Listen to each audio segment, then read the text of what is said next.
আমাদের সন্তানদের চাইতে আমার নবীকে ভালোবেসে বাসি না? আমাদের পিতা মাতার চাইতে বেশি ভালোবাসি না? আমাদের জীবনের চাইতে বেশি ভালোবাসি না? জীবনের চাইতে বেশি ভালোবাসি বলে এই জন্য আমরা দেখি ইলমুদ্দিনের মতো একজন লোক রাজা পালকে হত্যা করেছিলেন সে ভারতবর্ষে, কারণ সে আমার রসুলকে নবীরা রসুল বলেছিল।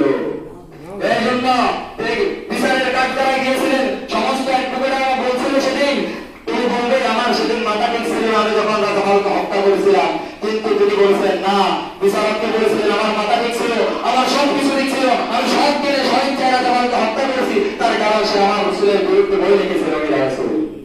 অথবা তাকে অ্যাডভোকেটরা জিজ্ঞেস করছিল এই কথা কেন স্বীকার করলে তুমি?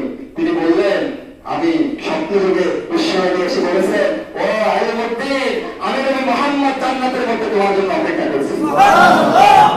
সেই ইলমুদ্দিনের জানাজা পড়ছিলেন বিশ্ববিখ্যাত বুজুর্গ আল্লামা জাফর আলী খান।